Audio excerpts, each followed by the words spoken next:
race a bit for the first few things because most of you have been with me before and the stuff you've heard.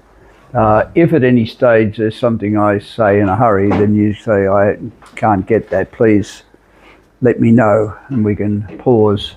Because we've got a 3-hour session in 2 hours, so I'm not going to get there, which is a pity. Some of the best stuff is right up the end, but there you go. Such is life. Right, so sin and redemption. And there's a question. The evangelicals will say, that's no question, but yeah, so we'll see if we can answer it. Now, the old-time religion is going to say things like that. The wages of sin is death. And so you get this sort of a character or a thing set up. From Jan van Eyck back in the 1440s. Those boys and girls are having a hard time. But that was the idea of sin and death. Whereas if you take a look at this icon, which is a favourite of many people, certainly of me, it's a different picture, isn't it? Itself, it's the hospitality and the relationship. And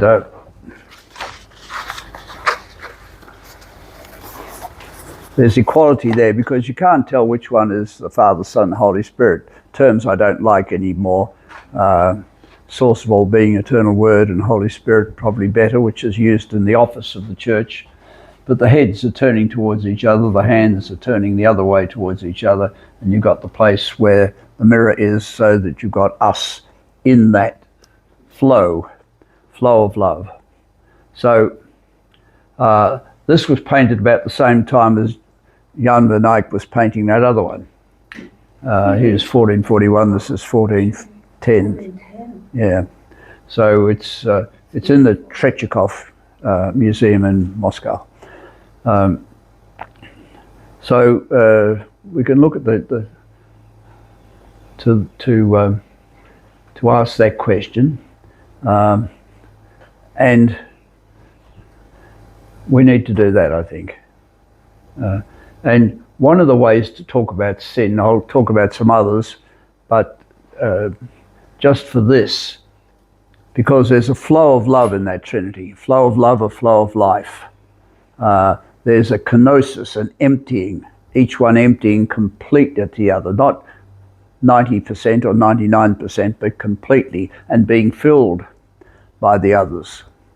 That flow of love and life is fairly complete. So sin is what stops the flow. You get it in football. When I was umpiring AFL style football, you know, basically you would say to the players, the guy who stops the game is the one who's going to get pinged. Dive on a football, for instance, and hold it in, you're gone. So even from the sublime to the ridiculous with that, but it's something we can understand. So, in the Greek version of this, which I think I've probably mentioned before, diabolos, from which we get diabolical, the devil, it means to scatter or push apart.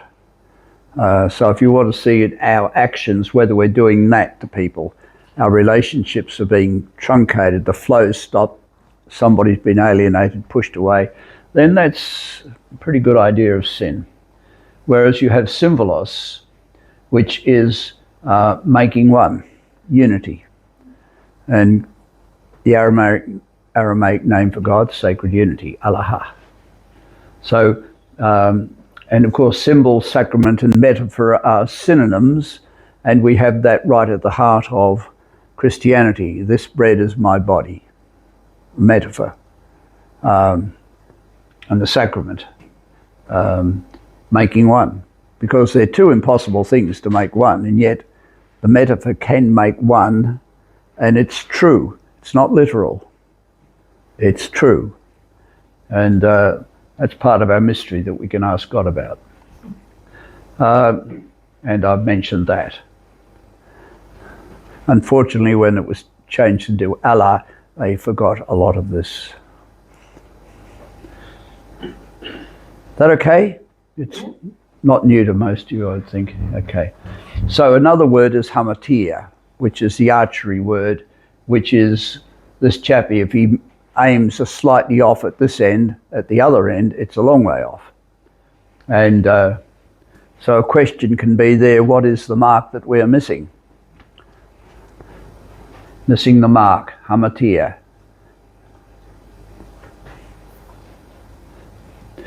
And so I go back to that, what I've mentioned so many times, the cardia, listening to the heart, the head and the gut, all of that.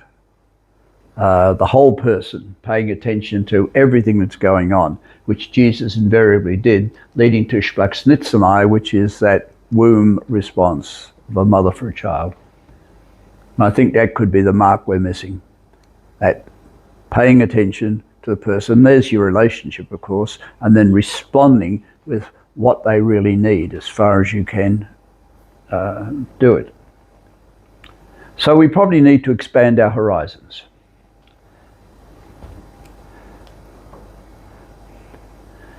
I know when I was growing up, you didn't go to another church, you didn't, you made jokes about them or all the rest of it, you had to come to your own. Even in New York, I was amazed to see that people had walked past the Polish Catholic Church to go to the the Irish Catholic Church, or to I'm trying to think of Serbian. What's the other mob? The Croatian Catholic Church. There's a very, very tribal, very compartmentalized, which just shows real misunderstanding of what Jesus was about. But, you know, if we look at our own scripture, you've got Eastern pagan philosophers divining the birth of the Christ, Magi. We've got Samaritans being the heroes of parable and encounter. Greek philosophy offering its concept of the word, logos, or approving Neoplatonic poetry, quotes as pointing to the all-in-all nature of the one true God. And Acts 17:16 is when Paul is in Athens at the Areopagus and he's trying to get something across to these very cynical Greek gentlemen. And he says to them, or the other one is the Egyptian god Ptah, which is, Jesus used a similar word when he said, be open to the deaf mute, you know, the deaf fellow, Ephata, Eptah. So it's the language has come across from the Egyptian. And that god Ptah is the word that speaks forth the universe. It's a major god in Egyptian pantheon. So you've got that idea of the logos, the word that speaks forth the universe. So it's all there. And that Acts 17:1, he said, Paul said to them, even your philosophers say, in him we live and move and have our being. And that was Epimenides. And then he goes on, and your poets have said, for we are indeed his offspring. And that comes from the phenomena of Aratus. So he was using their stuff, and yet we say, oh no, you can't use anybody else's stuff. But it's bigger than the individual, it's bigger than just our little groupie thing. And that's part of where sin comes from too, where we can push people apart. And it gets into all our biases. So is being tribal, do you think, but is what you're saying being tribal, being in sin? It can lead to, because you're pushing apart others. It depends on your actions as a result of that, but the actions tend to be dismissive, violent, not caring. You know, if some other group is exceedingly poor, well, who cares, you know? That's indeed sin. And it's a structural thing. Yeah. So we are fearful about the others, and it seems that God isn't so fearful. God is one, then there's one reality and one truth. And in Ephesians, you've got that.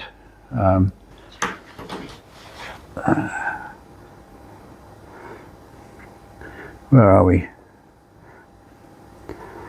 Ephesians. Come on, 4.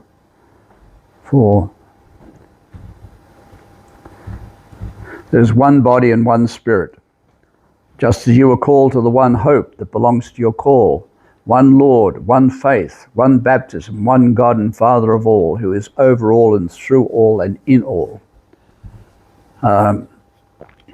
Unity.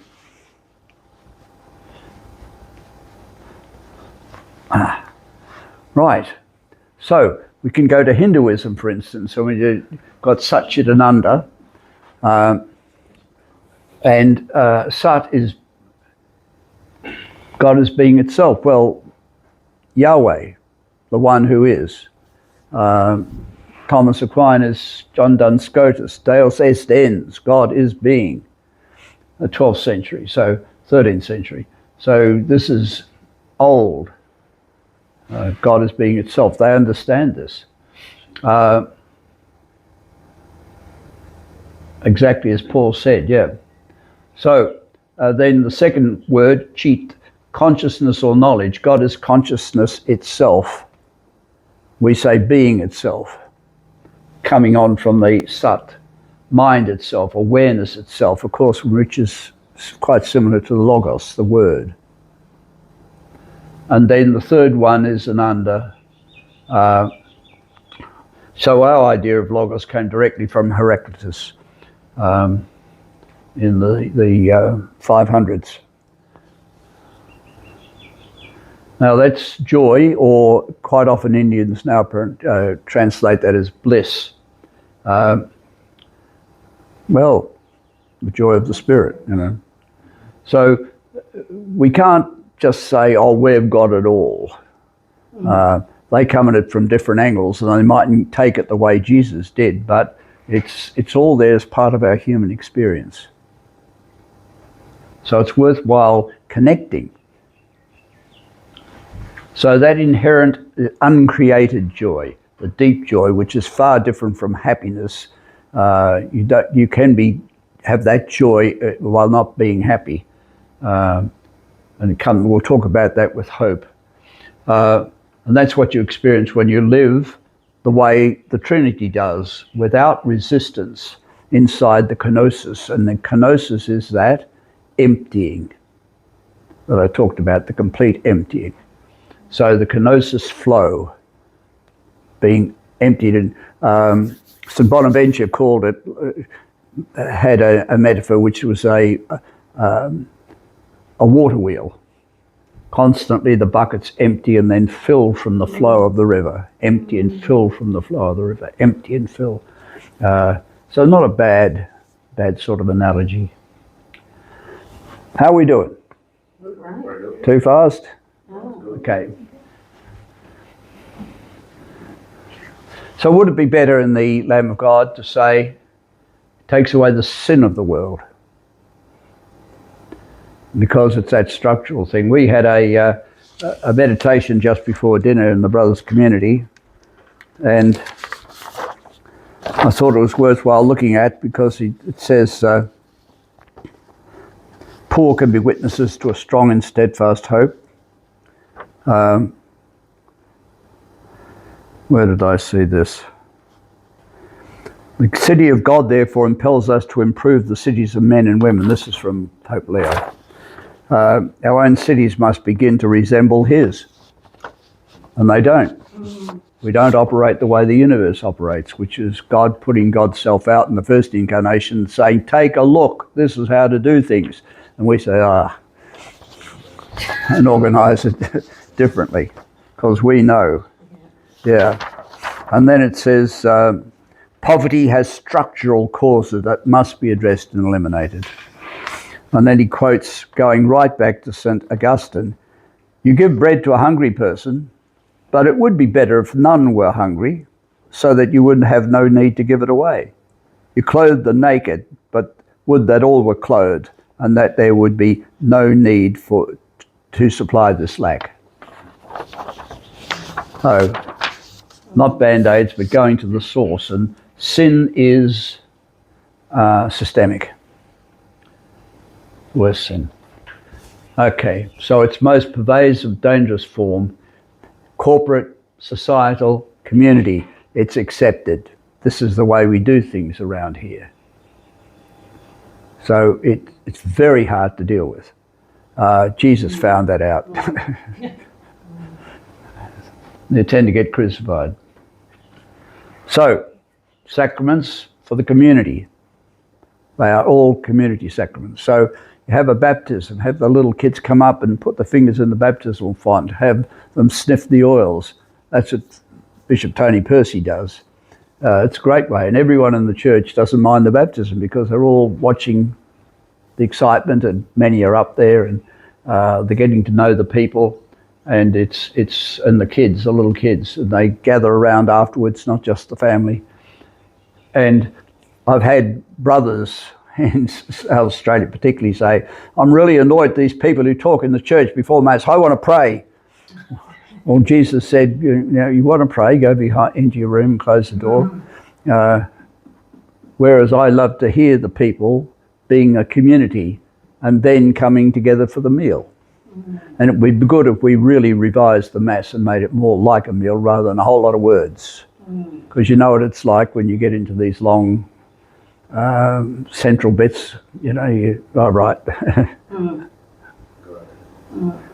Past the years, because heard it all, and it doesn't mean much. So the Mass is important, the Eucharist is important, but I think we really need to take a good hard look at how we celebrate. Come to the water, you who are thirsty. Though you have nothing, I bid you come.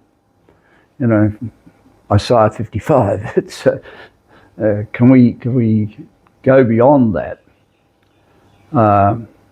Common ways of group sinning, and what do these acts do in their essence, in their what do you call them? Okay. All right. Well, we're human beings, and the next bit follows. We are not angels. So yes, naturally. So, ego is the false self. Needs to be formed correctly and then let go. So it's important that our schooling, our families, our communities, churches, train people in finding their own self, but doing it in an authentic manner, not the show me the money type and I'm better than anybody else type, and have to put others aside in order to be the top. And you get so much of it in schools, with the bad girls. They'll be the pretty ones, and they'll be the mean girls, yeah.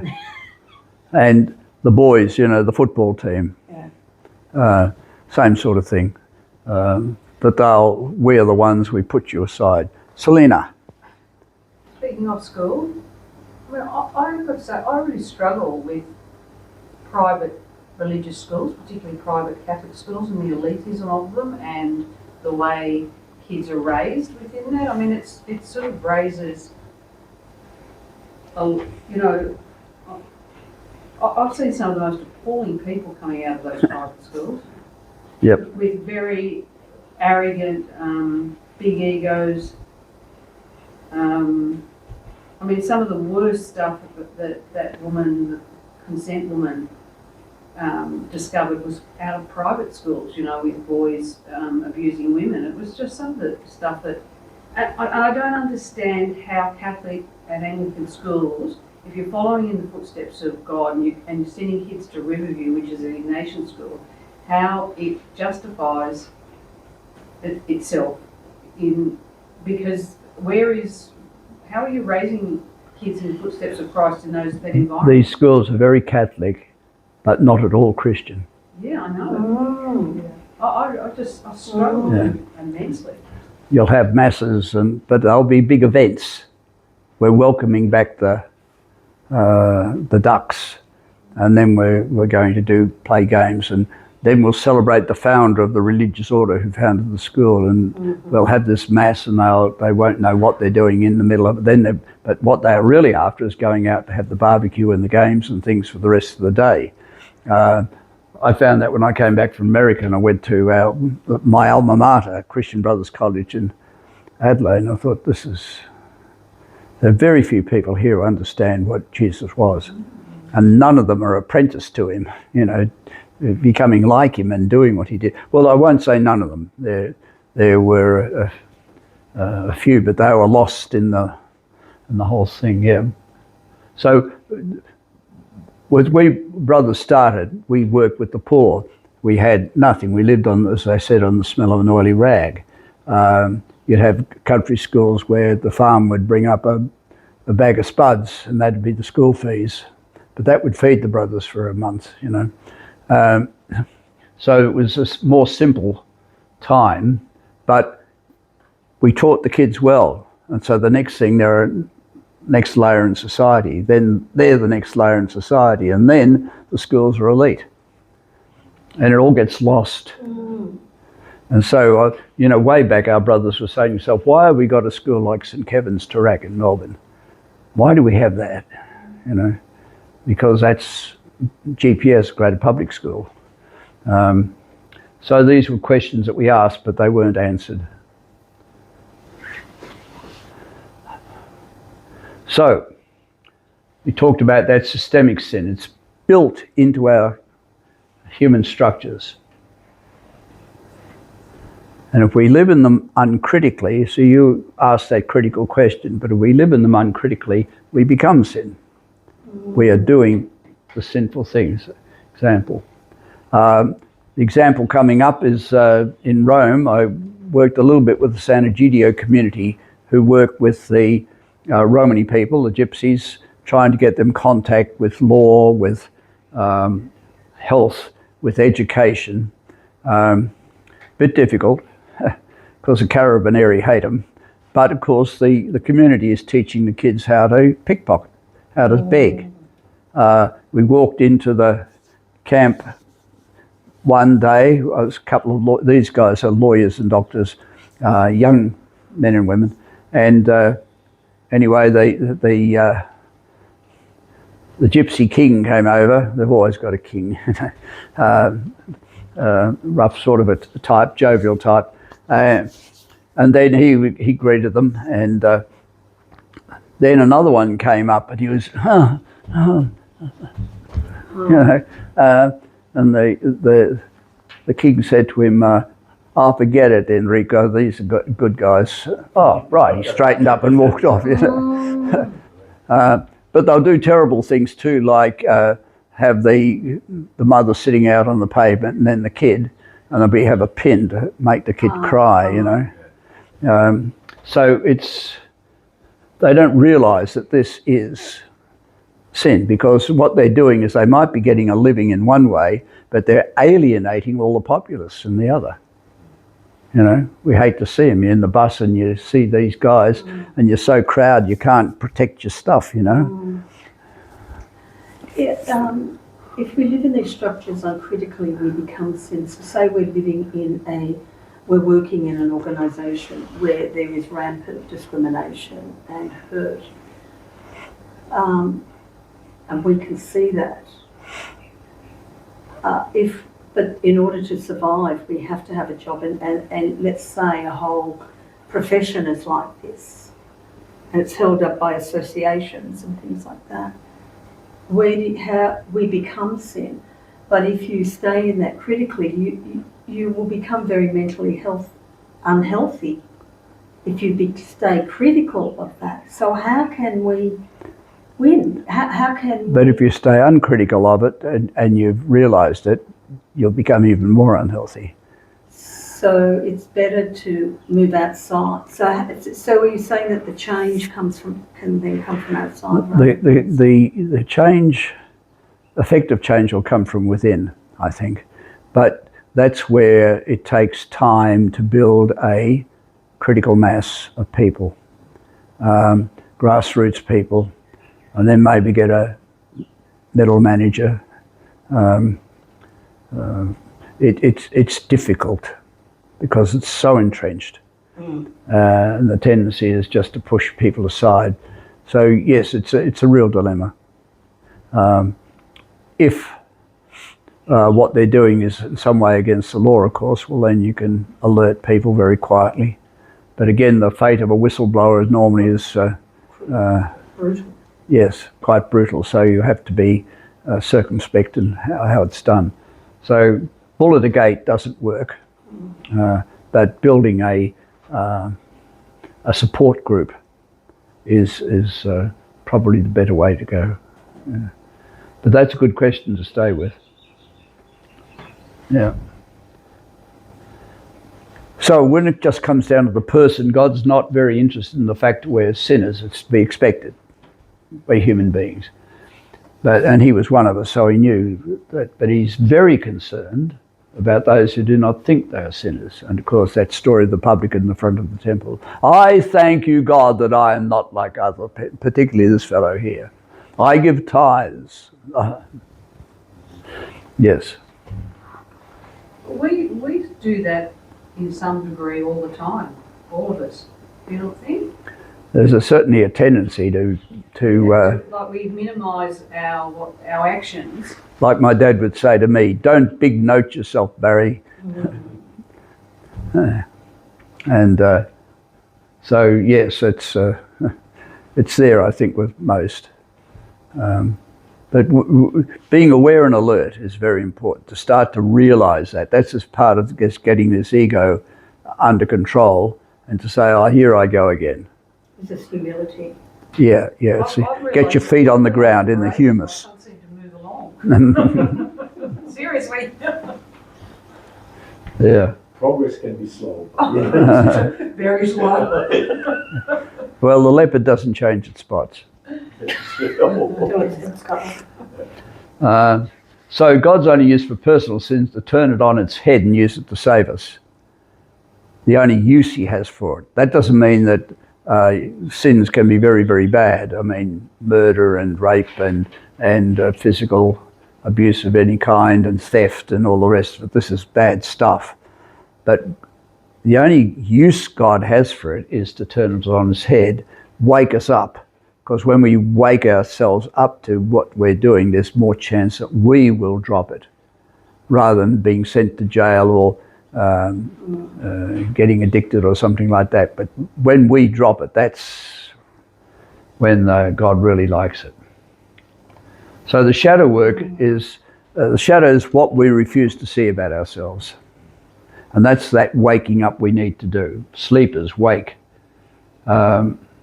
What you do not want others to see. Of course, they do see it, probably better than you do. So the more you've cultivated and protected chosen persona, the more shadow work you'll need to do. Because the persona puts itself out. They're not evil, they just allow us to do evil and not know it. So the persona comes from the Greek plays, where they had a mask, because you'd have the amphitheatre where normally it was designed so the sound would carry, but the mask was shaped to be like a speaking trumpet. And so it would sound through. Through, sona, sound. Persona. Yeah. Sounding through. So it's a false sort of a thing. And I think I've said here before that I wonder sometimes when marriages break up whether the two people actually ever knew each other, or whether they only met at the level of persona. And so when a crisis happens, they change, or they're revealed who they are, the other partner says, I don't know you. So I don't have evidence of that, but I wonder. Barry, with people who are abused in childhood, and that to survive they have to pack it down Yes. to suppress it so deeply, and the persona becomes the only way they can survive in the world, and as they age, it becomes very hard to do this shadow work. they weren't responsible for creating that shadow part of themselves. How can they release it? And then are they evil? I mean, the shadow is evil. But if it's so, the pain is so deeply embedded, how can they be evil?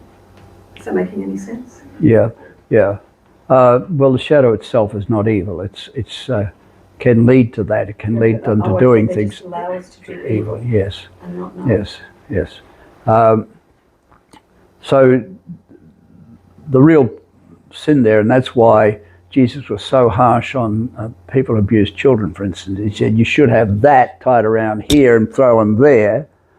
And I was in Capernaum just after Father Corbeau, a Franciscan archaeologist, had unearthed that wheel. It wasn't used for wheat, it was actually used for crushing grapes, but the same thing. And it was there at the side of the village, and it's and the Sea of Galilee, Yam Kinneret, is right there. And so when I saw that, and I thought, oh my God, he was angry. He was angry because that sets up that sort of situation. And then your church, your if you can get people to come to spiritual direction, for instance, and start to try to deal with it, a good psychologist, but the community, whatever forms it has to deal with those sorts of problems. Good example I find was after the Second World War in Japan. You had these soldiers coming back. Some of them had stayed in jungles for a long time after the war. They were trained in Bushido, which is you don't surrender. It is complete lack of honour. That's a horrible word, honour. It causes so many problems. But what the villagers started to do was that they would gather all together and they would get that soldier and put him on the chair in the middle, and then one after another they would all praise him for his sacrifice, for his work, for everything else. And then the head man came up and said, right, that was your soldier existence. Now you have another existence. And we need you to come here. So they honoured him. They forgave him for anything he was blaming himself for. And it seemed to be very successful. They were inserting these people back into the life of the village. Whereas they'd been marginalised, had been made poor by this false religion. Yeah. So, dualism, otherwise known in the 12-step program as stinkin' thinking. I need to rush through this. I think most of you will have a fair idea. So I'll just put these things up for you to read, and you can ask me any questions that come to you.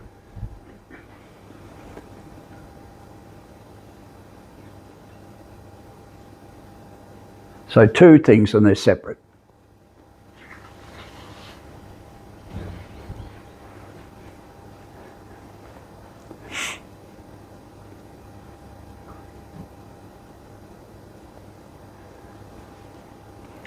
That's a Greek view, matter and spirit. The Hebrew idea is saying, how can you say that? It's like saying you can separate the light and the heat from the flame. They're one.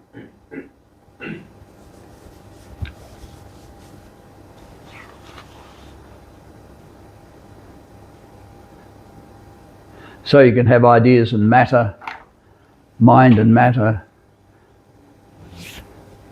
opposing principles, good and evil. And so many, even in Christian circles, you find that people think, oh, this is a fight between good and evil could win. God's going to win. There's no question about that. God is God. Evil is a lack of God. So, many good things from science, but rigid categories of opposites. expressed by that. So invariably you got confrontation, you got separation, you got violence. And you can put a face on that and it's not pretty.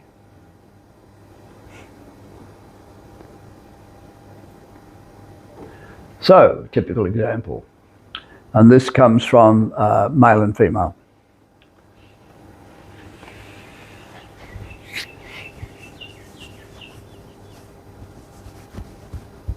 So within male and within female, you've got enormous diversity in each one. And now, of course, we're coming to realise that with different hormones and things, it's not just plain male and female. There are far more variations than we ever knew. But the thing about the dualism is that one is always more superior. So white has to be better than black.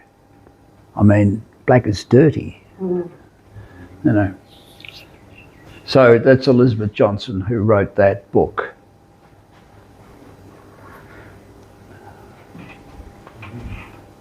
Just reduces, there's no truth in it. So dualism then prepares the ground for interaction, which has these characteristics. It divides, or there's your definition of sin, pushing apart. It alienates, pushes down and out, and it creates violence, adversary. You get debate and not dialogue. You never get generative listening or speaking. It's all I want to get my point through and it's got to win. Yeah. So, some dualisms, you probably think of some others. This very good family, well educated and fairly prosperous, into the Negro waiting room with you because you're black. So, there are some. See, one's better than the other, and they have to be completely separate. North and south in terms of hemispheres, east and west in terms of Europe and Asia.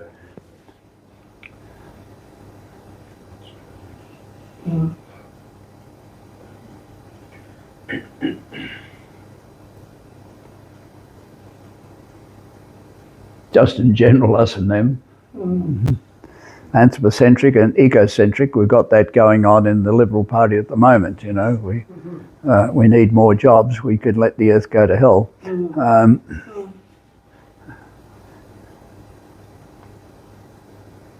I've talked about that one.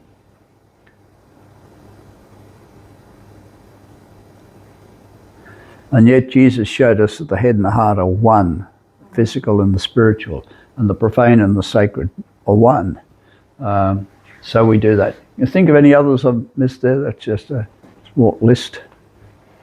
But it covers a fair number of things, don't we, in our lives. And if you're a dualistic thinker and with all of those, well, then you're going to have some reactions which are not very good. You could turn out to be a very nasty person. And of course, the last one there, Catholic and Protestant, yeah. Left and right. Left and right. Yeah, remember they used to type on left-hand on Oh yeah, and politics views. And in America I found people wanted to put a label on me. It annoyed me. Oh, you're a leftist, you know. Oh, a leftist. Yeah. Do you believe, I mean, you say the world is dysfunctional. Do you think it's more dysfunctional now than it was when that sign was up for that black family? Or do you believe that there's a mix, everything's coming out into the open to be seen? I think it's now more easily seen. Seen. Yes, yes. And the pace of change is getting faster and faster and faster, and the world is getting more educated. But if you go into a number of countries where they're not educated, you'll find there's old values there. Yes. And with religion, you know, in countries which are whole just to the one and still believe that it is the one, if you go into Philippines and Vietnam and stuff, well then it's old-time religion. And, you know, kissing father's hand and all of this stuff still there. But there is a chance that with education and with other things that are happening, that you know, our modes of consciousness will go higher, become more complex, and we can handle more complex. But it's a slow business. In the West, just this rise of this neo-Nazism, the fact that it's even able to walk the streets, it doesn't seem progress. No, well, it's you can look at it and find a whole lot of things that are leading to it. Number one, I think, is fear. Also, we are superior. We're white, holding on to that old stuff. And that fear also, there are a lot of people, I think in the Enneagram, somebody told me once that almost half of people have that fear, and, you know, the ones who wear the guns on the hips and really have to, and so they need someone to push aside. You see, you can't be the top unless you've got the bottom.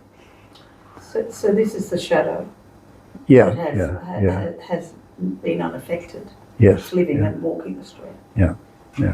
And they don't see, you know, just how nasty they are and how repulsive. Yeah. This is a very good poet, Joy. Do you remember we did that poetry class? Joy Hidro. Anyway, she's got a beautiful poem, and in it somewhere she said, and those people who despise others because they despise themselves. And I sometimes wonder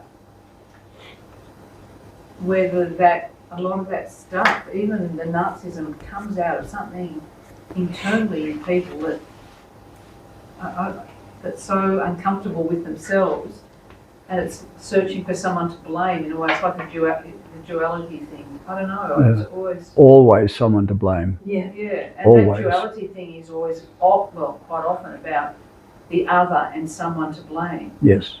And quite often because you are unhappy and you're not facing your unhappiness, you're throwing it at somebody else. I've said it here before, if you do not deal with your pain, you will invariably pass it on to others. Yeah. Absolutely. It has to go somewhere.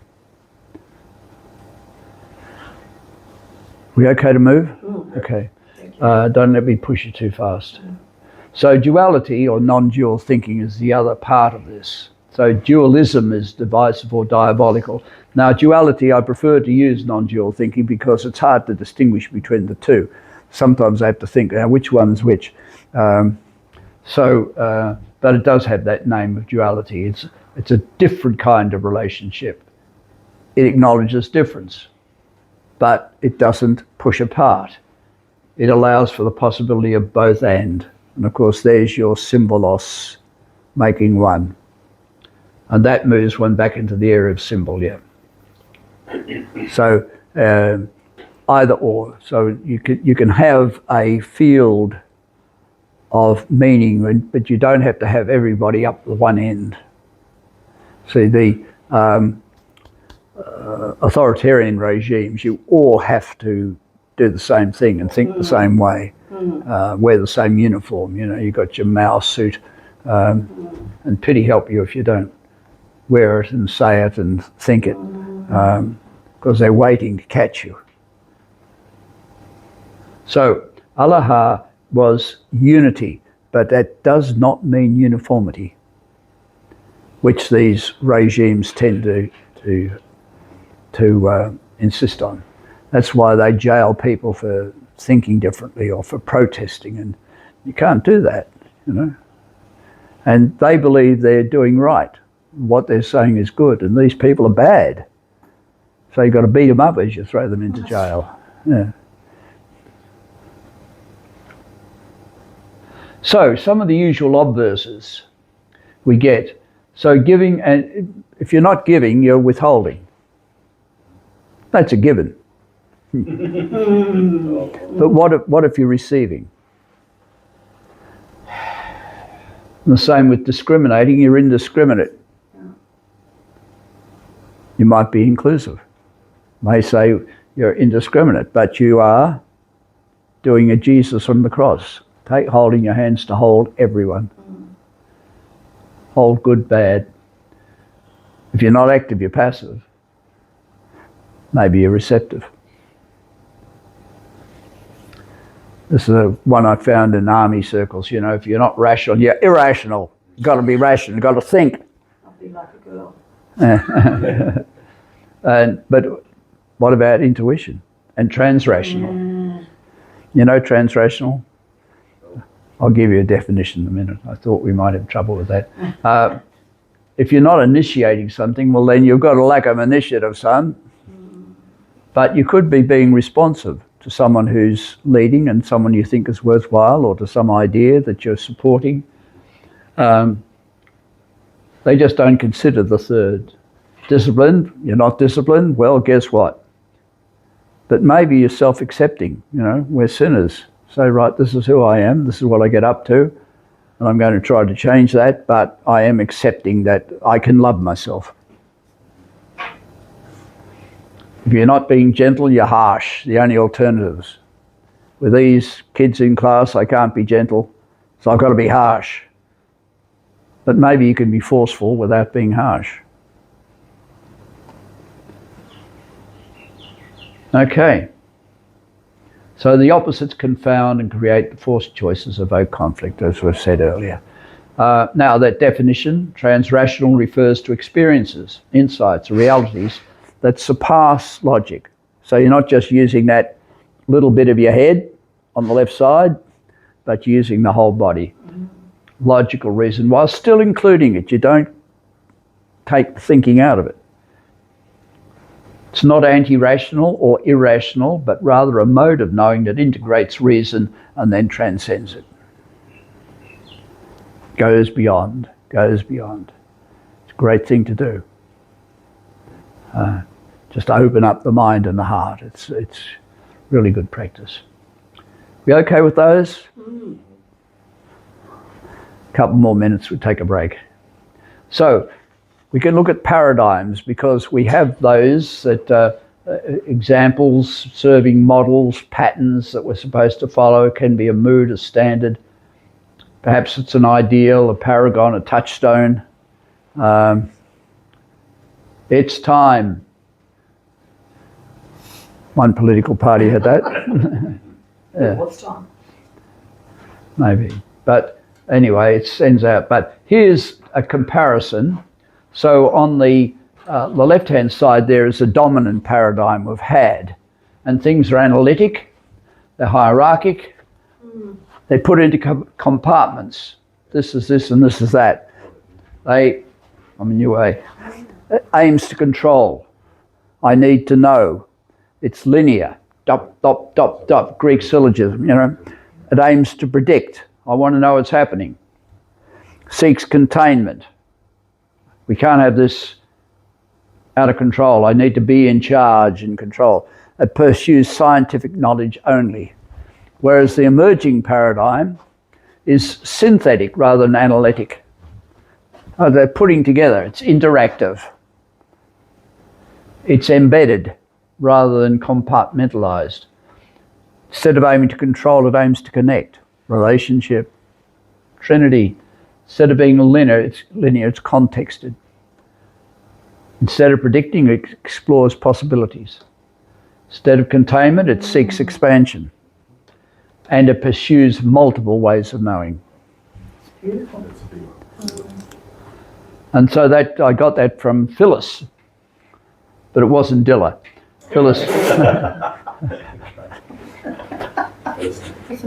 Phyllis Beck Krytek, she was a nurse. And she was working in hospitals and the doctors were controlling everything, and so her book was called Negotiating at an Uneven Table. And it was a very accurate title. She had a lot of trouble, but she was no fool, and she found these ways of, you know, getting support and working around rather than confronting because it's no use killing yourself. Right. So time for a bit break. Okay. 4 minutes to